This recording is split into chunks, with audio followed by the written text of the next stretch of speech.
que está se discutindo muito hoje? Uma vacina em relação à questão do Covid. Então, isso é uma imunização, ela é ativa. Por que ela é ativa?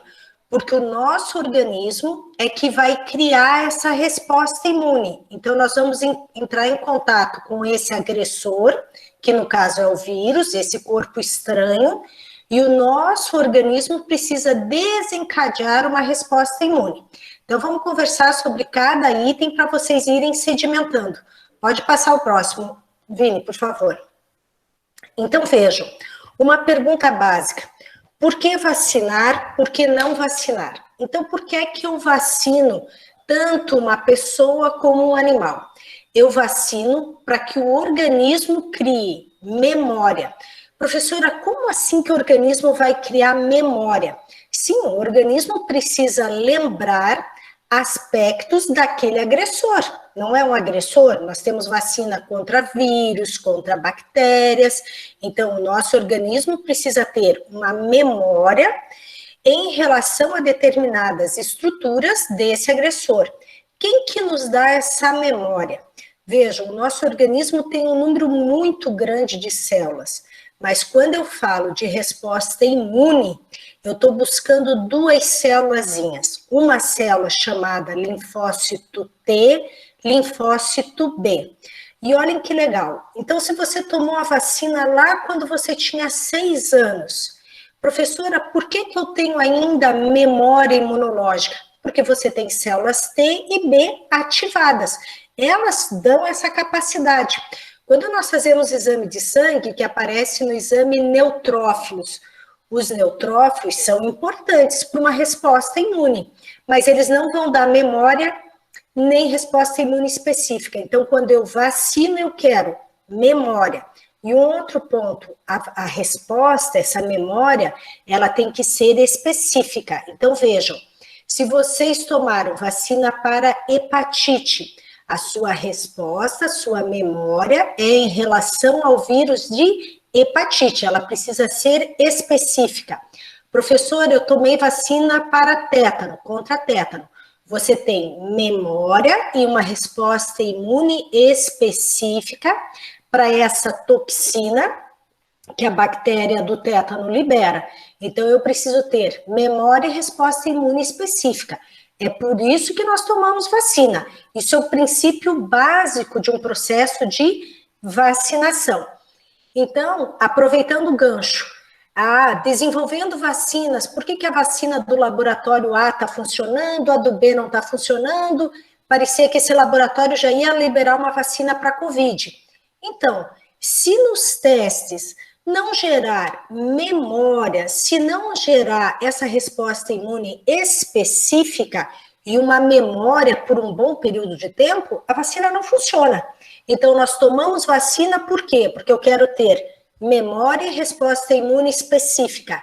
Quem me dá? 2 tipos de células, T e B. Então, eu brinco com meus alunos que vacina é tudo de bom. Então, o T de tudo e o B de bom. Então, quem é que vai dar memória? Células T e células B.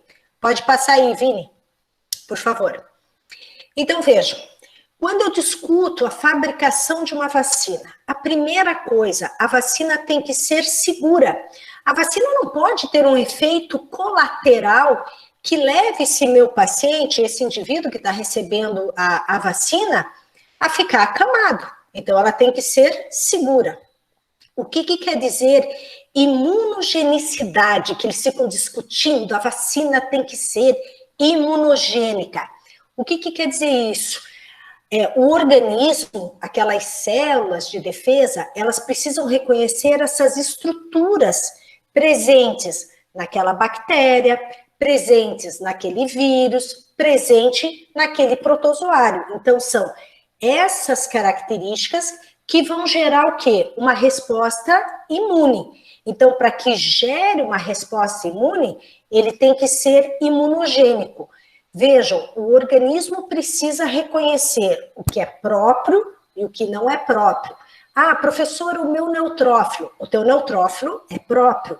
Se você me falar o meu linfócito, ele é próprio. Se você fala o vírus da gripe, ele não é próprio, então o teu organismo precisa reagir. Por que que ele reage? Porque tem estruturas que são diferentes, que são consideradas imunogênicas. Longevidade, é aquela pergunta que a Renata me fez lá no início.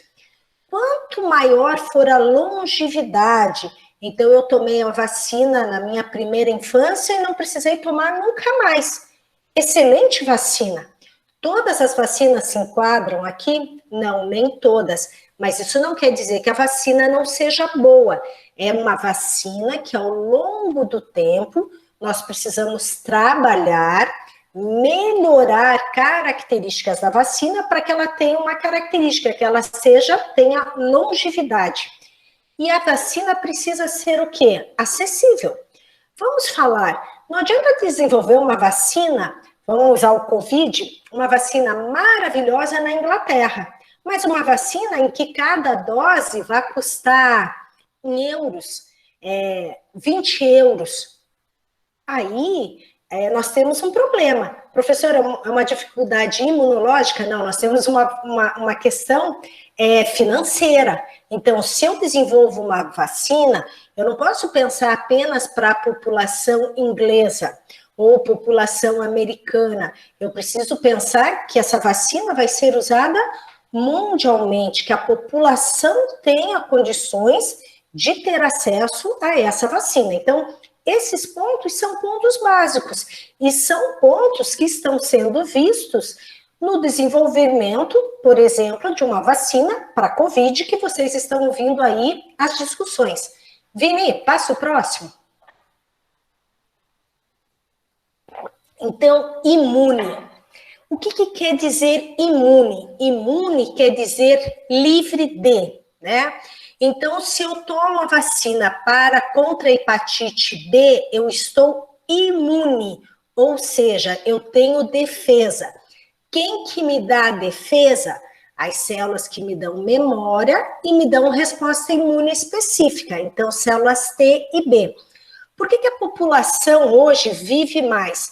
Se nós pensarmos no Brasil, nós vivemos mais por 2 pontos básicos: saneamento básico e pelas vacinas. E os animais? Vejam, hoje, se vocês têm cachorros, os cachorros estão vivendo aí 14, 15 anos. Então, eles têm a questão de vacinas e também nós temos uma melhoria muito grande na área de rações. Então, isso é um fator importantíssimo para a resposta imune. Então, quer dizer, imune. Se eu estou imune, eu estou livre daquela doença. De que forma? Através de uma imunização. É sinal que eu tomei vacina. Pode passar. O que sustenta uma resposta imune? Eu sei que é complicado, porque vocês não são meus alunos nem da farmácia, nem da medicina veterinária. É só para a gente ter uma ideia do que está se discutindo hoje. Então, o que sustenta a imunologia são 3 pontos. A resposta do organismo de vocês frente a uma vacina ou frente a uma bactéria que o teu organismo entre naturalmente em contato, precisa montar uma resposta imune que seja específica, precisa ter memória. E o organismo precisa reconhecer, diferenciar o próprio do não próprio. Aquelas pessoas que têm doença autoimune, por exemplo, que têm lúpus, que têm esclerose múltipla, eles têm uma quebra nesse tripé. Aonde é que está o desequilíbrio? Aqui, na diferenciação do próprio do não próprio. Uma doença autoimune, o sistema imune responde contra algo que é próprio. Pode passar, Vini. Vamos falar um pouquinho aqui do histórico de vacinas, né? Que a gente está falando de vacinas, mas de onde surgiu? Como que surgiram as vacinas? Pode passar, Vini. Então, o que nós temos? Se nós voltarmos no tempo, nós vamos falar da varíola. A varíola matou milhões de pessoas pelo mundo. Quem não morria de varíola? Quem não morria ficava com cicatrizes muito grandes, principalmente no rosto. Então, se eu pensar no povo chinês, já no século XI, o que os chineses faziam? Vejam, naquela época, às vezes as famílias tinham 14, 15 filhos e só chegavam à fase adulta 5 crianças, porque as crianças morriam por várias enfermidades. Então, por exemplo, na época de varíola, muitas crianças morriam. Então, o que os chineses faziam? Eles tinham um processo que chamava de variolização. O que eles faziam? Eles pegavam o material das pústulas de varíola, aquele materialzinho dentro da pústula, secavam esse material e desafiavam as pessoas com esse material. Então, alguns autores trazem que os chineses inalavam esse pó vindo dessas vesículas da varíola, ou então eles faziam pequenos cortezinhos na pele e aplicavam esse pozinho de varíola. Lá na Turquia, o que acontecia? Eles protegiam principalmente as filhas do Oriente. Então, as mulheres sofriam esse processo. O princípio é o mesmo da China, só que tinha, no processo de variolização, eles colocavam o pó dentro de uma casquinha de noz, e quem fazia essa oferta do pó eram as mulheres. E quem que recebia, principalmente, as filhas do Oriente, para proteger o quê? A pele, para proteger a beleza dessas mulheres. O que devia ser a população inteira protegida. Essa Lady Montagu, o que a literatura traz? Que era uma mulher belíssima, a mulher de um diplomata, e que no Oriente ela vê esse processo, né? Então, de inalar ou de inserir esse pó da varíola. Então, ela traz isso para a Europa. Ela volta para a Inglaterra e ela faz o relato desse processo que eles usavam. Passa para frente, Vini, por favor. Então, olhem aqui. No Brasil, isso aqui é só uma questão, né, para a gente situar um pouquinho. No Brasil, 30 milhões de vítimas, 60 milhões de vítimas na Europa. E agora nós vamos a 1796. Nós vamos lá para o interior da Inglaterra. Pode passar, Vini. Lá no interior da Inglaterra tinha um médico, o Edward. O que o Edward via? Como ele trabalhava no interior, ele viu o seguinte, que as mulheres que faziam a ordenha das vacas, elas não desenvolviam varíola. Isso chamava a atenção do Edward. Aí vocês podem falar, Simone, chamava como médico, chamava como homem. Acho que chamava das duas formas, porque a literatura traz que ele achava essas mulheres muito bonitas. E por que ele considerava as mulheres muito bonitas? Porque elas não tinham cicatrizes da varíola. E o que essas mulheres relataram para esse médico? Passa lá, Vini, por favor. Elas relataram o seguinte, que a vaca, eu não tenho como usar ponteira por aqui, né? Mas, enfim, que a vaca desenvolvia uma doença muito parecida com a varíola. Desenvolvia a doença lá nos tetos da vaca. E o que acontecia? Essas mulheres que faziam a ordenha da vaca, elas pegavam a doença das vacas e desenvolviam as pústulas nas mãos. E vejam, depois que elas pegavam a doença da vaca, que era parecido com a varíola, as vesículas eram parecidas, elas não desenvolviam mais varíola. Aí o Eduardo, pode passar, Vini. O que o Eduardo fez? Ele ficou cismado com isso. Aí ele relatou para os médicos da época que ele queria fazer um experimento. Ele falou assim, não, existe uma correlação da doença da vaca com a doença da varíola humana. Na época ele foi massacrado. Falaram que ele estava louco, que como que ia pegar o material de um animal e aplicar no humano, né? Isso podia crescer uma cabeça de vaca na pessoa, isso estava errado, não podia. Mas o Edward continuou insistindo que existia uma correlação da doença da vaca com a varíola. O que acontece? 1796, ele foi liberado para fazer o seu experimento. O que ele fez na época? Vejam, o princípio, ele usou o mesmo princípio dos chineses. Ele pegou um menininho de 7 anos, pode passar a próxima, Vini? Ele pegou um menininho de 7 anos e fez pequenas incisões no braço dessa criança. Em vez de ele usar material de varíola humana, como os chineses faziam, como os turcos faziam, ele usou um material que vinha das vacas, né? Então, essa doença das vacas passava para as mulheres que faziam ordenha. Então, ele pegou o material dessas mulheres que faziam a ordenha, que pegavam a doença das vacas, e inseriu no braço desse menino esse material. Passaram-se alguns dias, ele pegou e novamente inoculou o material. E o que ele usou agora? Material de pústula de humanos, de varíola humana. O que aconteceu? Nada. O menino não desenvolveu a varíola, então é sinal que aquele material que vinha lá da vaca, que é uma doença semelhante, protegia. Então, isso se espalha pela Europa. O Edward Jenner começa a fazer esse tipo de imunização em várias crianças. Claro que depois de um tempo, principalmente as famílias nobres chamavam o médico para que ele fizesse essa imunização em seus filhos. Pode passar a próxima. Aí se eu vou, 1879, então todo mundo já ouviu falar de Louis Pasteur, nós vamos lá para a França. O que acontece? Louis Pasteur, trabalhando com uma doença de aves, que é chamada de cólera em galinhas, causada por uma bactéria, ele tinha no seu laboratório várias placas com bactérias. E uma dessas placas envelheceu acidentalmente. E o que o Louis Pasteur fez? Ele pegava esse material, essas bactérias, inoculava nas suas galinhas. As galinhas morriam.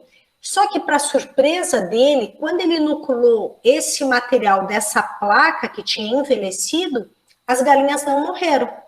O certo seria que ele tivesse eliminado esses animais, mas ele não o fez.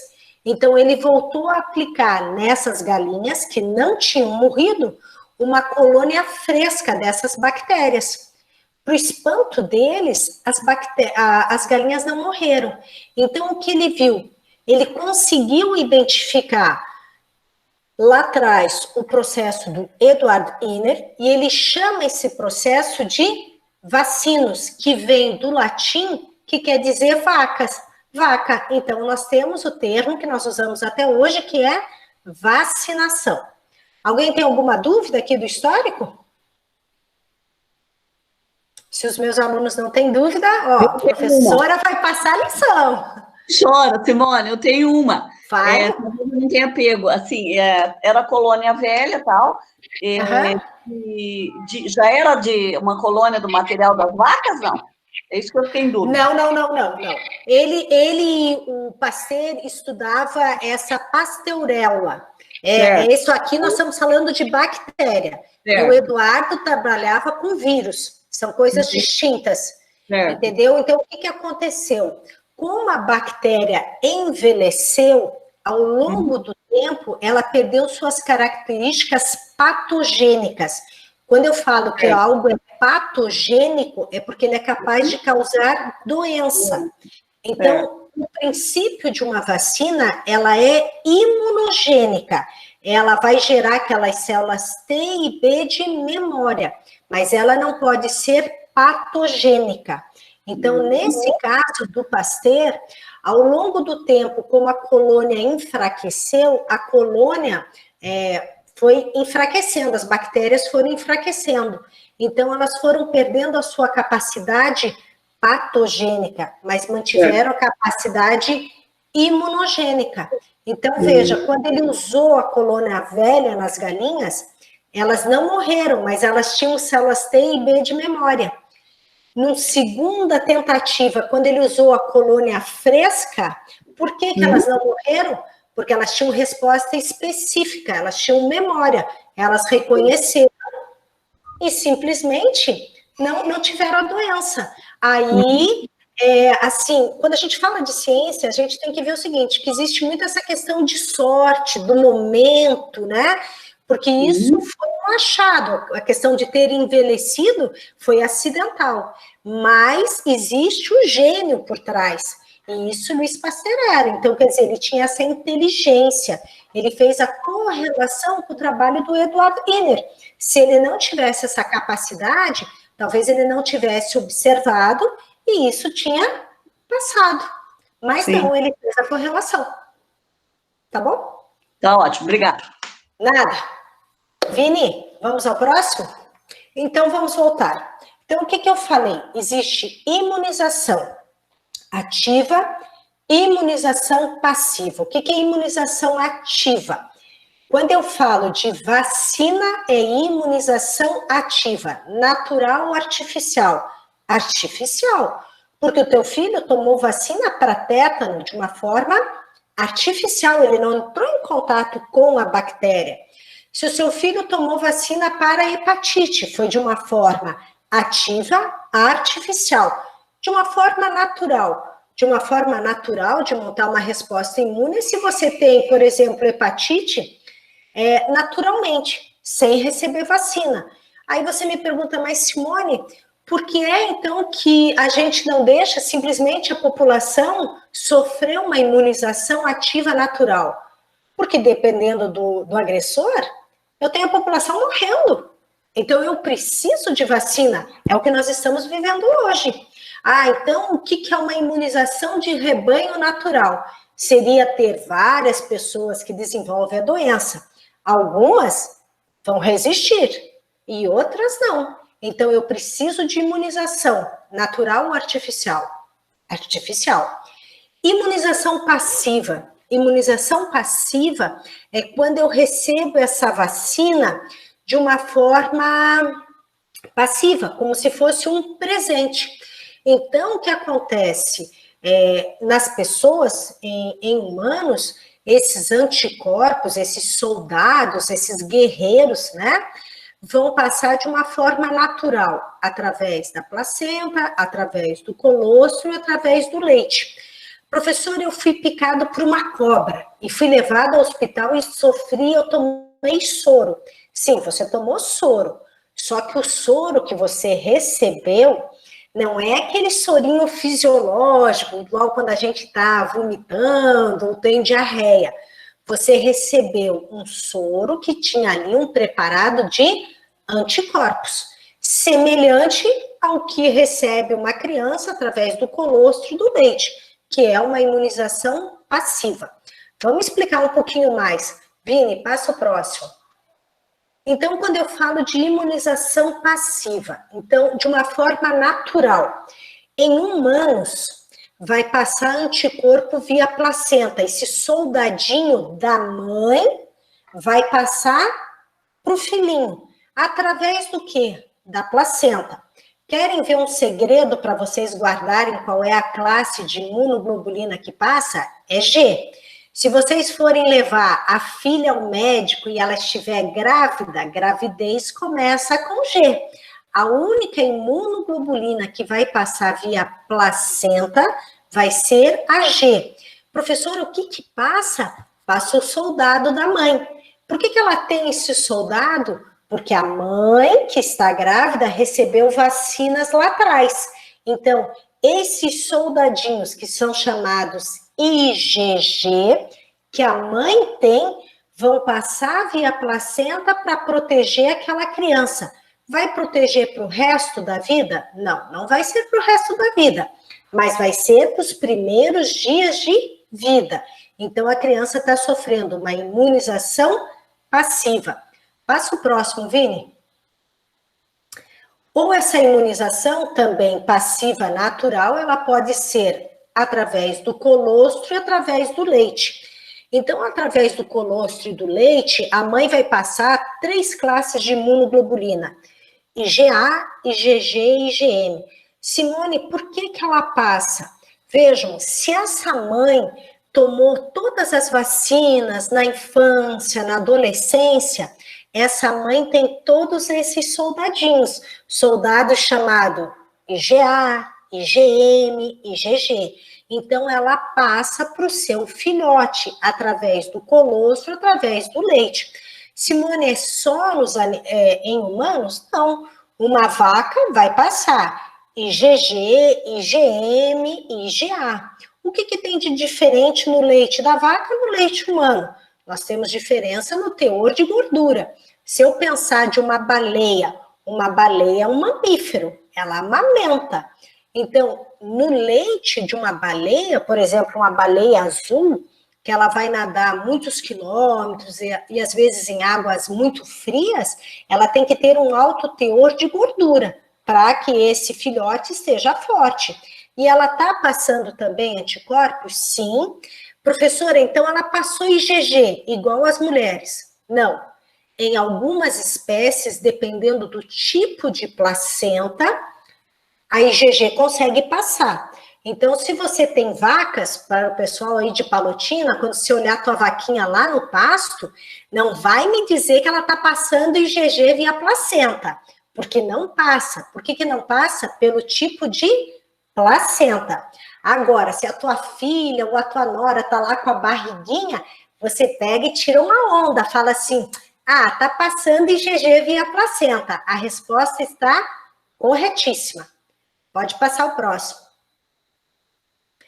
O que acontece numa imunização passiva artificial? Alguém daqui já foi picado por cobra?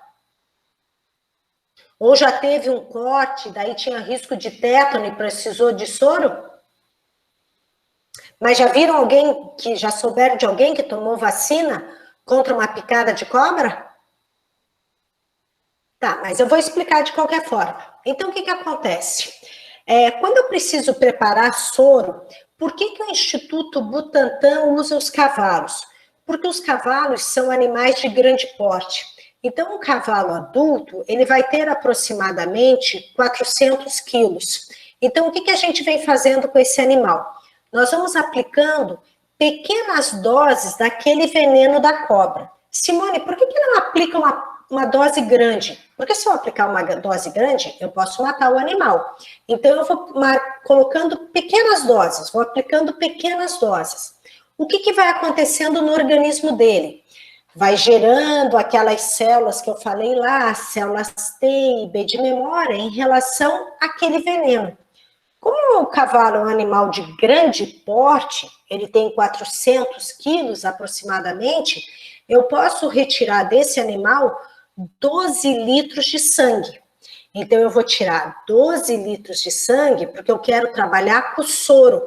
Quando aquele sangue forma um coágulo, quem já viu um pouquinho de sangue num tubo, ele forma um coágulo e fica um líquido amarelinho. Naquele líquido amarelinho, eu tenho um anticorpo. Então, eu vou trabalhar com esse anticorpo. Então, quando eu tenho uma questão de uma mordida de um cão, que eu não sei se está com raiva ou não, uma picada de cobra, um corte grande, eu vou usar soro. Então, eu estou fazendo o quê? Eu estou entregando para aquele organismo o soldadinho pronto. Quem é o soldado? O anticorpo. Nesse caso, normalmente, o doador de anticorpos vão ser quem? Os cavalos. Então, o que é que eu faço? Vejam, estão enxergando aí minha tela? Opa, peraí. Estão enxergando a minha tela? Sim. Tá. Então, veja, isso aqui é um anticorpo. Quem que vai doar esse anticorpo? O cavalo. O que eu preciso do anticorpo para fazer a defesa contra o veneno da cobra? Os braços. Essa porção aqui, ó. Peraí, então, professor, acho que eu vou parar de apresentar um pouquinho para ficar mais claro para eles verem maior a senhora. Peraí. Tá. Pronto. Estão vendo? Então, veja, vamos voltar. Esse aqui é um anticorpo. Quando eu trabalho com o soro do cavalo, que eu tirei aqueles 12 litros de sangue, que eu vou trabalhar com aquele líquido amarelo, eu estou buscando o anticorpo. O que tem? Esses braços são os braços que vão se ligar a quem? Ao agressor. Então, professora, o anticorpo tem braços e tem um corpo? Sim, podemos dizer isso. E quem se liga ao agressor? Sempre os braços. Agora, vejam que interessante. Se eu pegar o soro do cavalo, o anticorpo do cavalo, Será que o organismo humano não vai reconhecer como sendo estranho? Deveria, não é? Porque se reconhece um vírus, uma bactéria. Então, o que nós fazemos em laboratório? Eu destruo todo o corpo aqui, ó. Quando eu aplicar o soro, o paciente só está recebendo os braços. Por que precisa só dos braços? Porque são os braços que vão se ligar. Então, isso é uma imunização passiva artificial. Quem de vocês sofreu? Sofreu quem? Tinha risco de tétano, quem foi picado por cobra ou que levou mordida de um cachorro, principalmente na região do pescoço, no ombro, uma mordida grande, eu entro com anticorpo. O que esse anticorpo vai fazer? Esses braços vão fazer em relação ao vírus da raiva? Eles vão impedir que o vírus da raiva penetre nas células do sistema nervoso central. Porque quando o vírus tiver o anticorpo ancorado, ele não consegue penetrar. Então, eu bloqueio a ação do vírus. A imunologia não é linda? Ah, fala sério, é maravilhosa, né? Vamos falar sério. Vini, continua lá. Gente, se vocês não estiverem entendendo, podem perguntar. Tá aparecendo, prof? Tá, pode passar o próximo. Ah, não, passa aqui, volta lá. Então, vejam, aqui nessa criança, ela foi picada por cobra, né? Então, já começa a escurecer. O que eu preciso fazer? Eu preciso aplicar o soldadinho pronto, não dá tempo dela montar a resposta dela. Então, eu vou aplicar o anticorpo pronto. Quem que doa? Quem vai doar vai ser um cavalo. Então, esse soro é preparado, por exemplo, lá no Instituto Butantan. Pode passar o próximo. Então, eu vou ter soro específico para picadas de cobra, para cães, quando eu não sei se o cão foi vacinado ou não, eu tenho risco de raiva, e também na questão de tétano, por exemplo, né, que eu impeço a ação dessa toxina liberada por essas bactérias. Pode passar o próximo. Então, vamos conversar sobre vacinas, né, que é o assunto da moda agora. Então, eu tenho vacinas de primeira geração, vacinas de segunda geração, vacinas de terceira geração. Aí vocês vão falar, professor, eu tenho certeza que a Laís é uma moça moderna, ela só tomou vacina de terceira geração e eu aqui com os meus 70 estou só em vacinas de primeira geração. Não, na realidade, vocês e a Laís estão basicamente na mesma situação, todas em vacinas de primeira geração. Então, vamos ver o que é uma vacina de primeira geração. Pode colocar, Vini. Tá. Vacinas inativadas. Então, agora para a COVID, eu consigo ouvir a vacina inativada. O que quer dizer inativada? Inativada quer dizer que aquela bactéria ou vírus, no caso do COVID, um vírus, ele está morto. Ele não está vivo naquela vacina. Então, o que acontece? Eu posso ter esse vírus, um determinado vírus, eu faço ele se replicar em uma célula, eu posso mudar a espécie, né? Então, por exemplo, um vírus que é de macaco, eu posso forçar esse vírus se replicar em outro tipo de células, né? E o que acontece? Quando eu tenho um grande número de vírus, eles podem sofrer um tratamento químico, onde eu mato esses vírus, eu posso matar esses vírus através de um aquecimento, ou eu posso matar através de uma radiação. Então, eu posso usar isso para vírus, para bactérias. Gente, qual é a maior vantagem de uma vacina inativada? É exatamente o fato do agente estar morto. Então, se fala assim, mas lá na China eles estão desenvolvendo uma vacina, professora, é uma vacina inativada, e eu li lá que vai usar um produto chamado adjuvante. Nossa, qual que é a função do adjuvante? É melhorar a resposta imune. Em que sentido? Células T e B. Então, a grande vantagem é que nunca vai haver reversão, nunca vai causar doença por uma vacina inativada. Só que aqui a gente pode ter um problema que a Renata falou lá no início. Normalmente, as vacinas de primeira geração são inativadas, então são vacinas que eu preciso mais de uma dose. Quem tomou vacina para poliomielite, a Salk, não a Sabin. A Sabin é aquela de gotinhas. Então, crianças que estão fazendo tratamento, por exemplo, para câncer, ou que tem o vírus, o HIV, elas tomam a Salk, que defende contra a poliomielite, mas não é vacina viva, é vacina morta. Então, quando eu vou usar a vacina, eu preciso conhecer também a saúde da minha população, para aplicar a vacina correta. Pode passar o próximo. E eu tenho vacinas atenuadas. Então, uma vacina atenuada, ela é uma vacina viva, mas ela é uma vacina modificada. Então, eu posso modificar por envelhecimento. Se eu lembrar lá do Pasteur, eu vou ver o quê? Que ali a vacina sofreu uma atenuação, uma modificação, porque ao longo do tempo, como ela envelheceu no balcão do laboratório, ela, nesse envelhecimento, ela perdeu suas características patogênicas, mas ela é imunogênica.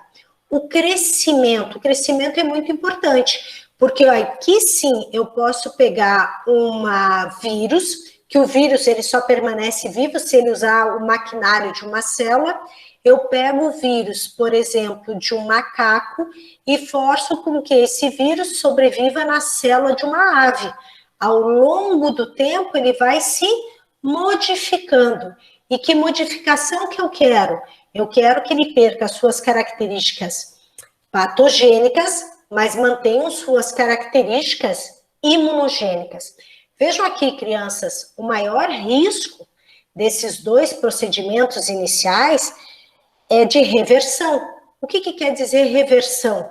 Que o vírus ou que a bactéria continue sendo o quê? Patogênico.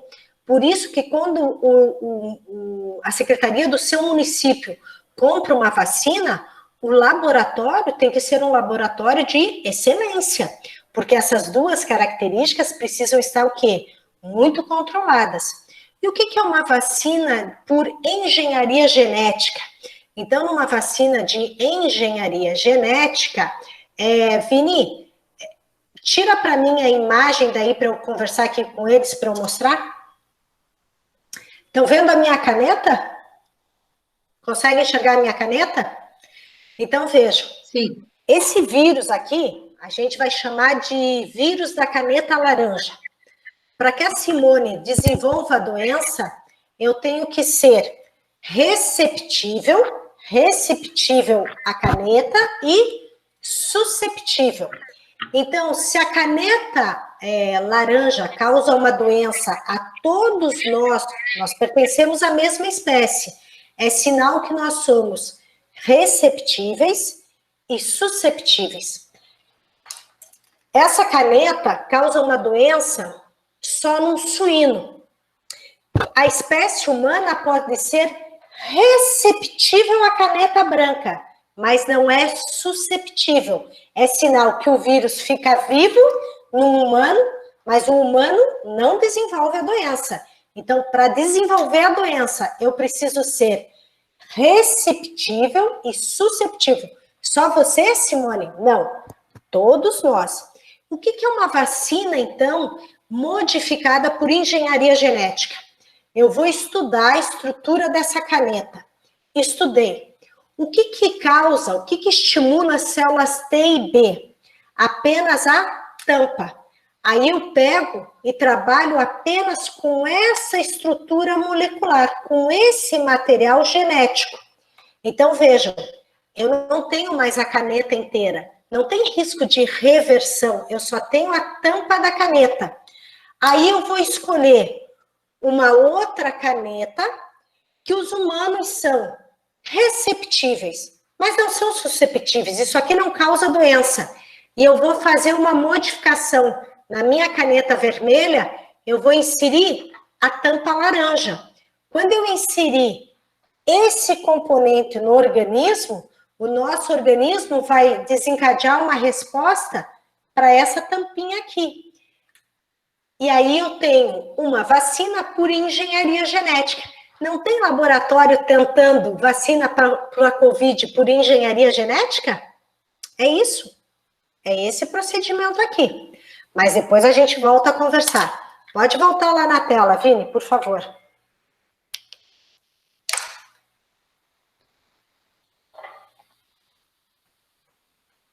Tá vendo, professora? Então, sim, estou vendo. Então, vejam, eu ainda estou falando de vacinas de primeira geração. Quais são as 3 ideias? Fazer com que a bactéria ou o vírus envelheçam, forçar um crescimento no meio de cultura que não é o ideal. Os netinhos de vocês tomaram BCG? Não tem aquela cicatrizinha no braço? Tomou BCG. Sabem quanto tempo levou para preparar a vacina de BCG? 13 anos. Então, era uma vacina viva, atenuada. O que foi modificando? O meio de cultura. Mas isso, quando eu falo modificar, não parece assim que vai fazer a vacina em 2 dias, em 1 dia? Gente, uma BCG, quando o neto chorar e a filha chorar junto, a nora chorar, todo mundo chorar, você bata palmas. Daí vão falar, mas sua louca, você está batendo palmas? Daí se fala, não, eu aprendi com a professora Simone, foram 13 anos para preparar essa vacina, ela é digna de palmas, e ela funciona muito bem. Vai formar um processinho inflamatório? Vai, mas vai gerar células T e B de memória. Pode passar o próximo. Eu tenho vacinas onde eu não tenho a bactéria. Então, quando vocês tomaram a vacina para tétano, quem causa a doença, o tétano, é uma bactéria. Ali nós não temos a bactéria, nós temos um produto da bactéria. Qual é o produto? A toxina. A bactéria, o tétano, essa bactéria libera toxinas. São essas toxinas que prejudicam o seu organismo. Então, o que o laboratório faz? Ele pega essa toxina, trabalha no laboratório, ele faz um tratamento químico e ele vai desintoxicar a toxina. Então, quando você recebe a vacina para tétano, você não tem a bactéria, você tem um produto da bactéria, algo que ela libera. O que ela libera? Toxina. Mas se eu injetar a toxina, vai causar doença. Então, é esse produto que eu trabalhei em laboratório, então eu tenho a toxina desintoxicada. Pode passar o próximo, por favor, Vini. As vacinas de segunda geração. Então, vejam, nós já estamos avançando. Basicamente, vocês, meus queridos, vocês só tomaram vacinas de primeira geração. Basicamente, vacinas de primeira geração. Os netos de vocês já estão tomando vacinas de primeira geração e de segunda geração. Aí você fala, Simone, então tô lascado, né? Não tenho resposta. Tem. São vacinas de primeira geração excelentes. A prova é que estamos todos aqui. As vacinas estão funcionando. Então, vacinas de segunda geração. Eu tenho vacinas que eu vou chamar que são vacinas de subunidade. O que é uma vacina de subunidade? Você não tem ali a presença da bactéria e não tem um produto da bactéria, como é o caso do tétano. Você tem apenas uma pequena estrutura dessa bactéria, certo? Então, essa pequena estrutura é uma porção que nós chamamos de antigênica. O que ela vai fazer? Essa pequena porção, essa pequena estrutura é capaz de levar à ativação de células T e de células B. Então, aqui eu já tenho um avanço. Por que eu tenho um avanço? Crianças, importantíssimo, porque aqui eu não tenho vírus. Na vacina para hepatite B, você não tem o vírus, você não tem risco de reversão, você tem uma subunidade. Certo? Então, é a mesma coisa que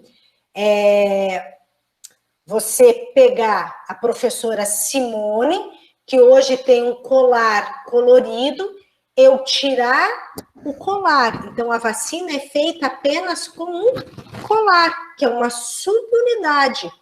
Mas eu não tenho a Simone como um todo, então eu não tenho risco de reversão. Já é um avanço. Então, nós já consideramos aqui de subunidades vacinas de segunda geração. quem tomou vacina para hepatite B já tomou uma vacina mais moderninha, já é uma vacina de segunda geração. Pode passar, Divine. As vacinas conjugadas. Então, vamos falar um pouco de bactéria. Existem algumas bactérias que elas têm como se fosse uma cápsula. Nós chamamos isso de uma cápsula. Essa cápsula é extremamente importante para a bactéria. Simone, isso é bom para a bactéria ou é bom para nós? É bom para a bactéria. Porque se ela tem cápsula, ela não é destruída rapidamente pelo seu organismo. Como ela não é destruída, ela vai se proliferando e ela pode causar doença. Então, o que nós fazemos? Nós fazemos uma vacina que é chamada de vacina conjugada. O que eu vou usar? Eu vou usar essa cápsula, que é um polissacarídeo. E eu vou unir esse polissacarídeo, esse material da cápsula, eu não tenho a bactéria como um todo, eu só tenho a cápsula. Eu pego essa cápsula e vou unir com uma proteína. Por que eu preciso unir com a proteína? Porque eu preciso que essa estrutura seja reconhecida como sendo estranha. Então, eu tenho vacinas conjugadas. Então, são algumas vacinas extremamente modernas, têm um valor um pouquinho mais alto e são vacinas de segunda geração. Pode passar, Vini. Aqui é muito interessante, são as vacinas recombinantes. Então, o que eu vou ter nessa vacina? Passa o próximo, por favor, Vini.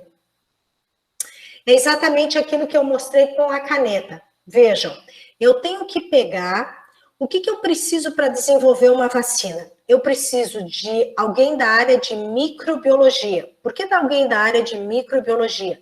Porque é ele que vai identificar se é um vírus ou é uma bactéria que causa doença. Eu levo essa bactéria, esse vírus, para um laboratório. Aí, no laboratório, eu tenho que estudar o que estimula o sistema imune. Então, vejam, se eu olhar aqui, no desenho, eu olhando o desenho, à minha direita, eu vou fazer uma quebra dessa estrutura. Essa estrutura aqui gera uma resposta imune. Eu vou inserir um pedacinho dessa estrutura num plasmídio, que é uma organela. Então, essa organela, estão vendo esse círculo, ele está metade, mais da metade amarelo, que são características do plasmídio, e ele tem uma estrutura azulzinha, que é a estrutura de quem? Lá do agressor. Vejam, eu não tenho mais o agressor como um todo, eu só tenho a estrutura. É o mesmo esquema que eu fiz lá com a caneta. Querem que eu repita o esquema da caneta? Vocês entenderam aqui como é feito isso? Sempre dessa forma, eu preciso ter um componente, um vetor, alguém que vai carregar essa estrutura, que vai carregar, como se fosse um ônibus. Então, no meu ônibus, o ônibus vai ter vários bancos azuis, porque isso é o normal do ônibus. Só que naquele ônibus eu vou inserir 2 bancos amarelos. Então, o ônibus já não é igual. Ele continua tendo os bancos azuis que ele tinha e 2 bancos amarelos. Então, esse ônibus é o que eu vou chamar de meu vetor, meu carreador. O que ele está carregando? Ele está levando os bancos em azul, que ele já levava, e aqueles 2 bancos amarelos. O que acontece? Esse vetor, quando ele se multiplicar, ele vai estar sempre apresentando que estrutura? Ele vai estar apresentando a estrutura dos bancos em azul e dos bancos em amarelo. O que isso vai fazer? Vai gerar uma resposta imune. Então, volta para mim só um, Vi. Então, o que eu tenho? Eu tenho uma vacina de segunda geração, uma vacina que nós chamamos de uma vacina recombinante. Então, o que é que eu vou fazer? Eu vou pegar esse material, certo? Eu isolo esse antígeno e vou pegar e vou inserir esse antígeno em um outro organismo. O que eu preciso lembrar? Que para causar uma doença, aquela bactéria, aquele vírus, aquele fungo que vai ser o vetor, os humanos precisam ser receptíveis, mas jamais poderão ser susceptíveis. Então, essas são vacinas de segunda geração. E o que eu tenho de vacina de terceira geração? Pode passar, Vini. Pode passar, o próximo. Vacinas de terceira geração é o mesmo princípio. Então, é o princípio da segunda geração. Eu vou pegar aquela estrutura, vou inserir a estrutura amarela no meu ônibus de bancos azuis. Eu faço isso. Só que, no momento de aplicar a vacina, eu não vou mais usar o banco, o ônibus como um todo. Eu não uso mais. Eu só uso aquela estrutura que eu quero. Então, eu só uso o plasmídio. Esse plasmídio vai usar o mecanismo de uma célula de quem está recebendo a vacina, ele usa todo o maquinário. Então, sempre essas células, na sua multiplicação, elas vão estar expressando esse antígeno vacinal. As vacinas do futuro serão vacinas de segunda geração, de terceira geração. E que vacinas vão ser, professora? Vão ser vacinas vivas, modificadas e modificadas por engenharia genética. É o método mais seguro, mais seguro. Ah, professora, mas e a vacina de DNA, que a gente chama de DNA desnudo? Existem algumas implicações, várias discussões. Por que algumas discussões? Porque esse material é inserido diretamente na sua célula. Então, será que isso, ao longo do tempo, não pode gerar uma modificação? Pode gerar. Mas se eu usar aquela vacina, Vini, volta lá atrás, lá naquela de segunda geração, essa vacina aqui, ela é perfeita. Porque quem que está fazendo a multiplicação e está sempre levando esse antígeno à frente? Um vetor. Então, por exemplo, um vetor pode ser uma levedura. Se for uma levedura, e nós humanos é que vamos estar recebendo essa vacina, nós precisamos ser receptíveis ao vetor, mas jamais susceptível. Aí vocês falam assim, ah, Simone, mas então o vetor da vacina vai ser o vírus da hepatite. Jamais, jamais.